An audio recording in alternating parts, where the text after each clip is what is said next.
আসসালামু আলাইকুম রহমতুল্লাহি ওয়া বারাকাতুহু। কিছুক্ষণ আগে ছোট্ট একটা ভিডিও দেখলাম। এক মৌলবী লিচু গাছে উঠে কিছু লিচু হাতে নিয়ে বলছেন শেখ আহমদুল্লাহকে যে আপনি আপনার বক্তব্যটা সংশোধন করুন, আপনার জন্য লিচু নিয়ে আসবো, লিচু খাওয়াবো, এরকম করে ঠাট্টা মশকরা করছেন। এই মৌলবীকে আমরা বেশ কিছুদিন থেকে দেখছি যে আহমদুল্লাহর একটি বক্তব্যকে বেসিস করে চ্যালেঞ্জ ছুড়ে দিয়েছেন ওনাকে, এবং অনাবরতভাবে বিভিন্ন মাহফিলে তার সম্পর্কে নানান কথাবার্তা বলছিলেন, হুমকি ধমকি দিচ্ছিলেন এবং মামলা করবেন এরকম কথাও বলছিলেন। তো এই বিষয়টি নিয়ে এখন পর্যন্ত যদিও শেখ আহমদুল্লাহ কোনো কথা বলেননি, তার পক্ষ হয়ে অনেকে কথা বলেছেন, আবার বিপক্ষেও অনেকে কথা বলেছেন। কিন্তু ওই মৌলবীর অবস্থা আমি যেটা দেখলাম, যে আহমদুল্লাহ সাহেবকে চ্যালেঞ্জ দিতে দিতে তিনি নিজেই এক পাগলপারা হয়ে গিয়েছেন। এমনভাবে চতুর্দিক থেকে অপমানিত লাঞ্ছিত হচ্ছিলেন যে আহমদুল্লাহ সাহেব যদি একটি শব্দ কথা বলেন তবুও তিনি যেন বেঁচে যান।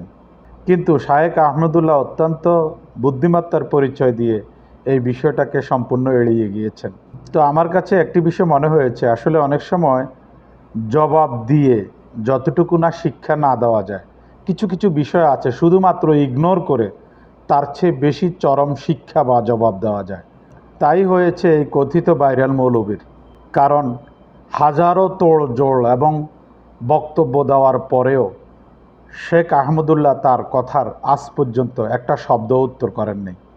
তা আমি মনে করি এর মধ্য দিয়ে এই মৌলবীকে এমন শিক্ষা দেওয়া হয়েছে যে তার কথার 2 পয়সার মূল্য শেখ আহমদুল্লাহর কাছে নেই, বা জবাব দেওয়ার প্রয়োজনও মনে করেননি।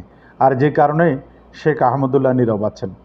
সে অনেক কিছু হুমকি ধমকি দিয়েছে তার প্রতিষ্ঠানের জবাবদেহিতা নানান কিছু নিয়ে, কিন্তু একেবারেই শেখ আহমদুল্লাহ তাকে এড়িয়ে গিয়েছেন এবং আমি মনে করি যথার্থই করেছেন। কারণ শেখ আহমদুল্লাহ যদি এই বিষয়ে একটি শব্দও কথা বলতেন তাহলে আমার মনে হয় এই কথিত মৌলবীকে প্রাধান্য দেওয়াই হতো, অথবা তার কথার গুরুত্ব আছে বলেই প্রমাণিত হতো। কিন্তু অত্যন্ত যৌক্তিকভাবে শেখ আহমদুল্লাহ তাকে এড়িয়ে গিয়ে তাকে লাঞ্ছিত করে দিয়েছেন। অতএব সবসময় প্রতিবাদ নয়, কখনো কখনো ইগনোর করার মধ্য দিয়েও কোনো মানুষকে চটের আঘাত করা যায়, সঠিক জবাব দেওয়া যায় এবং লাঞ্ছিত করা যায়। এই ঘটনাটি পুরো জাতির কাছে প্রমাণিত হয়েছে যে কথিত মৌলবী যতই লাফালাফি করেছে ফল কিছুই হয়নি, বরং 80 থেকে 90% মানুষ তাকেই গালি দিয়েছে, তাকেই লাঞ্ছিত করেছে, তাকেই মাজার পূজারি বলেছে এবং পক্ষান্তরে শেখ আহমদুল্লাহর প্রশংসাই করেছেন। তো এখান থেকে আমার মনে হয় আমরা একটা শিক্ষা নিতে পারি, সবসময় যে প্রতিবাদ করে বা জবাব দিয়ে সঠিক প্রতিশোধ নেওয়া যায় এমনটা নয়। কখনো কখনো একেবারেই ইগনোর করে বা এড়িয়ে গিয়েও তার চেয়ে 100 গুণ বেশি জবাব দেওয়া যায় বা লাঞ্ছিত করে দেওয়া যায়। আজকে কথিত মৌলবীর অবস্থা সেটাই হয়েছে। তাই তিনি গাছের উপর উঠে শেখ আহমদুল্লাহকে নিয়ে কথা বলছেন, লিচু খাওয়াতে বলছেন। লিচু নয়, আপনি যদি স্বর্ণের চামিচ নিয়েও বসে থাকেন, শেখ আহমদুল্লাহর কাছে আপনার কোনো গ্রহণযোগ্যতা নেই, এটাই প্রমাণিত হয়েছে। এবং আপনি যতই ভাইরাল বক্তা হন, আপনাকে নিয়ে মানুষ আনন্দ করে, কিন্তু আপনার কথা, আপনার নসিহত মানুষ গ্রহণ করে না, কারণ আপনি নিজেই ভুল পথে আছেন।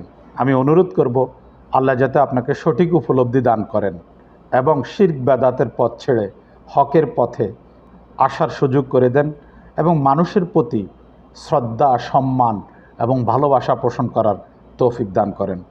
আপনি যাকে চ্যালেঞ্জ করেছেন তার শিক্ষা দীক্ষা, ধৈর্য, সহনশীলতা অথবা আমল আখলাকের কাছে আপনি এখনও অত্যন্ত ছোট বা শিশু বলেই আমার কাছে মনে হয়েছে।